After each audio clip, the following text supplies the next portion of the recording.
Long ago, people lived happily under the rule of a king. The people of the kingdom were very happy as they led a very prosperous life with an abundance of wealth and no misfortunes. खूप पूर्वी लोक राज्याच्या राजवटीत आनंदाने जगत होते. राज्यातील लोक खूप आनंदी होते कारण ते विपुल संपत्ती आणि कोणतेही दुर्दैव नसलेले समृद्ध जीवन जगत होते. Once the king decided to go visiting places of historical importance and pilgrim centers at distant places. He decided to travel by foot to interact with his people. People of distant places were very happy to have a conversation with their king. They were proud that their king had a kind heart. एकदा राजाने ऐतिहासिक महत्त्व असलेल्या ठिकाणी आणि दूरच्या ठिकाणी तीर्थयात्रा केंद्रांना भेट देण्याचे ठरविले. त्याने आपल्या लोकांशी संवाद साधण्यासाठी पायाने प्रवास करण्याचा निर्णय घेतला. दूरच्या ठिकाणांच्या लोकांना त्यांच्या राजाशी संभाषण केल्याने खूप आनंद झाला.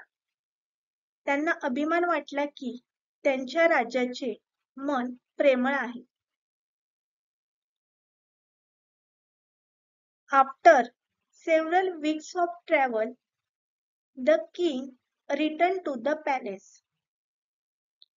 He was quite happy that he had visited many pilgrim centers and witnessed his people leading a prosperous life. However, he had one regret. कित्येक आठवड्यांच्या प्रवासानंतर राजा राजवाड्यात परतला. त्याने बऱ्याच तीर्थक्षेत्र केंद्रांना भेट दिली आणि आपल्या लोकांना समृद्ध जीवन जगताना पाहिले. याबद्दल त्याला खूप आनंद झाला. तरीही त्याला एक खंत वाटली. He had intolerable pain in his feet, as it was his first trip by foot covering a long distance. He complained to his ministers that the road weren't comfortable and that they were very stony. He could not tolerate the pain. He said that he was very much worried about the people who had to walk along those roads, as it would be painful for them too. त्याच्या पायात असह्य वेदना होत होती कारण पायाने लांब अंतर पार करायची त्याची पहिली ट्रिप होती. त्याने आपल्या मंत्र्यांकडे तक्रार केली की रस्ते आरामदायक नाहीत आणि ते खूप दगडी आहेत. तो वेदना सहन करू शकला नाही. तो म्हणाला की जे लोक त्या रस्त्यावरून चालत जातात त्या लोकांबद्दल मला खूप काळजी वाटते कारण त्यांच्यासाठीही हे वेदनादायक ठरत असेल.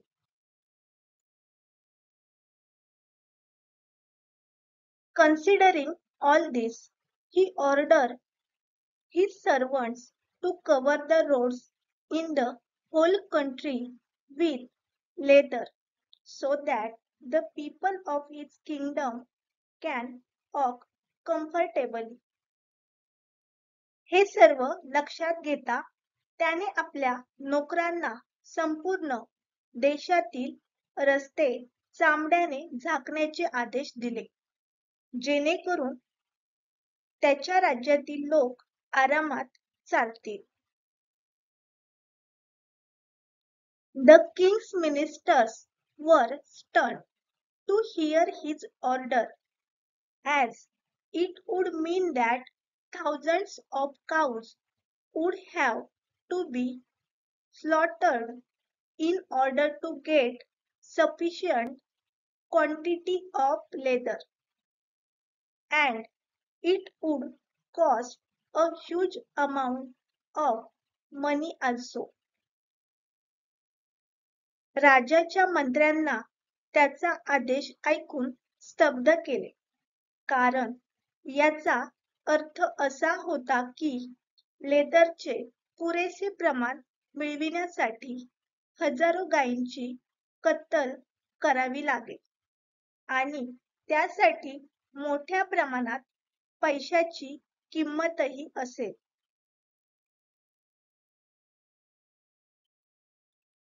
Finally, a wise man from the ministry came to the king and said that he had another idea. The king asked what the alternative was. The minister said, instead of covering the roads with leather, why don't you just have a piece of leather cut in appropriate shape to cover your feet? शेवटी मंत्रालयाचा एक शहाणा माणूस राजाकडे आला आणि म्हणाला की त्याला आणखी एक कल्पना सुचली आहे. राजाने विचारलं की पर्याय काय आहे. मंत्री म्हणाला, रस्ते चामड्याने झाकण्याऐवजी आपले पाय झाकण्यासाठी आपल्याकडे फक्त चामड्याचा तुकडा योग्य आकारात का नाही?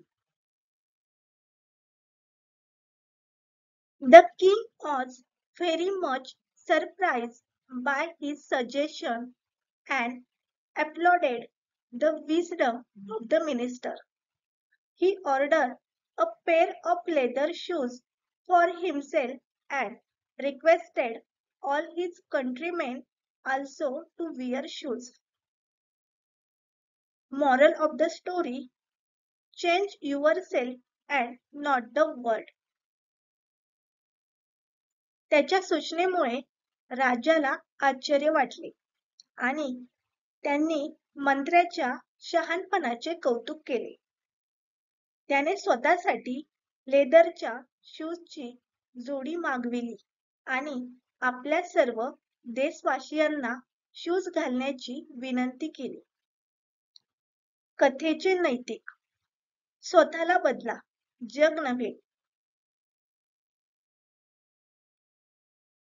This story teaches us that instead of trying to change the world around us to suit our needs, we should focus on changing ourselves to adapt to the world. The king learned that it was easier to change his own way of living rather than trying to change the whole kingdom.